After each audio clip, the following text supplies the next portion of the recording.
What's good, everybody? It's your boy Jay here with Unfair Sports, where we take a pensive approach to the sports conversation. This is our Frozen 5. What is the Frozen 5, you ask? These are our 5 picks against the spread for NFL games based upon Westgate's Super Contest that they do every year in Las Vegas. One of these days, we're going to participate, buy in, get a proxy, and actually do it. But for now, for the last 5 years, we have done our 5 Frozen 5 picks. You can find them at our Twitter account at Unfair Sports, as well as if you want to see why we make the selections, you can check us out at our YouTube channel, Unfair Sports, as well as wherever podcasts are downloaded and listened to by searching, you guessed it, Unfair Sports. So, to get us started, here are my 5 picks for this week's Frozen 5. Our first game for the Frozen 5 is the Pittsburgh Steelers traveling to play the Buffalo Bills. The Buffalo Bills are favored at 6.5 points. Let's talk about it. The Steelers finished last year at 12-4, and they are a very well-coached team, as Mike Tomlin has not had a losing season in the 14 years that he's coached this team. That's a big deal. He's also 8-5-1 in the first game of every season. Add to the fact that Ben Roethlisberger's been in the league dang near forever, and he's tells me that I need to take the Pittsburgh Steelers plus 6.5, and this is why. If you're going to bet on old quarterbacks, you bet on them early. They will ascend at the beginning of the season, and they will fall off the cliff as soon as they hit about the 12th or 11th game of the season, and that's what Ben Roethlisberger did last year. Started the year 11-0, fell off the cliff right after that, going 1-5 and losing in the wild card to Browns. At the same time, it looks like the Buffalo Bills might not have Stephon Diggs. They'll probably play, but he's going to be a little hobbled. If that's the case, Buffalo's not going to be able to dominate the way they want to. The Bills' defense is still great. The Steelers' defense is still cool. The problem the Steelers have is their running game was, ranked 30th in DVOA last year. Because of that, I don't know about this offensive line, and they also lost Alejandro Villanueva. Now, Najee Harris may change that, give them the spark they need. They're not going to win this game, but they will keep it close. So my pick is going to be Buffalo winning this bad boy. It's not going to be the shootout we expect, but it's going to be a solid one, 27-21, Pittsburgh covering the 6.5 spread while going under that 48.5 over under. Our next game is going to pit the Arizona Cardinals traveling to Tennessee to play the Titans. Right now, the Tennessee Titans are 3-point favorites at the house. So the Titans did just get themselves a new offensive coordinator with Todd Downings. And so Ryan Tannehill now has the opportunity to show us that this was not Arthur Smith that made him look so great last year, where he was a top 5 quarterback statistically. The Arizona Cardinals also have issues, as Kyler Murray is doing really good things, but at the same time using his legs a lot more than his arm, as teams would prefer. Now, I'm not saying that he's not throwing it more, because he is. He's throwing it a lot more compared to Lamar Jackson, but their offense has been around Kyler Murray doing a lot of moving. So that means their offensive line isn't as optimal as we want. The Titans defensively, they've had some pieces, but I'm not sure what they're going to look like coming through in this game. But I will say this, the Titans are going to cover the spread. They are going to win this game soundly, because right now we are questioning what Cliff Kingsbury is. We don't know if Cliff Kingsbury should be the head coach still. He is coaching for his job this year. He got the quarterback he wanted. He still hasn't made the playoffs. That is a problem. But Titans, on the other hand, still have Derrick Henry, who will toss a couple of players on the field with that vicious stiff arm. So my pick is going to be Tennessee Titans to cover this spread easily, winning the game 33-21, while also going over the 52.5 point total. Next game, we have the Denver Broncos traveling across country to play the New York Football Giants. Right now, the Broncos are 3-point favorites in New York, which is really weird. So this is the perfect scenario for the Denver Broncos.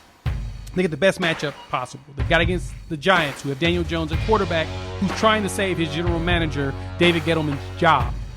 I don't think he's going to be able to do it, because once they move on from Daniel Jones, they're going to have to move on from Gettleman. And they also have a running back who's coming off of knee surgery, even though he has tree trunk for thighs. His thighs are huge. The Broncos, though, have arguably a top 3 defense this year, led by Von Miller. They're looking really good. And also, their quarterback is Teddy Bridgewater, who does a really good job of managing the game and not losing it by turning it over a lot. That's all you need when you have a great defense. It's a quarterback that's competent and that can take care of the ball. First game of the season, traveling cross country, and I rarely swallow this many points on the road, especially with the Broncos being a 3-point favorite as a road team. But I'm going to go ahead and jump on board. I'm going to take the Broncos to go out there, beat up on the Giants as they try to get their bearings together. Broncos win 28-10, covering 3 points easily, while at the same time going under the total of 42. Next up, we have the Los Angeles Chargers traveling across country as well to play the Washington football team. Right now, the Washington football team are 1-point favorites, and I'm going to go ahead and go with the Washington football team and talk about why. The line has shifted back and forth over the last few days from Chargers being 1-point favorite to Washington being 1-point favorite. And I think it's odd to believe that the Chargers would be potentially 5-point favorites if the game was in Los Angeles. The football team has a ridiculously good defense.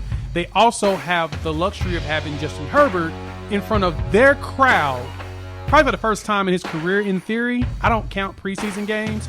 This is the real deal. So you have the real hostile environments that that teams fear, they fear for their rookie quarterbacks. This is what Justin's going to get in Washington. At the same time, Washington has a quarterback in Ryan Fitzpatrick, who does a fantastic job of convincing us that he is a good quarterback and tricking us into wanting to pay him every year to start a season.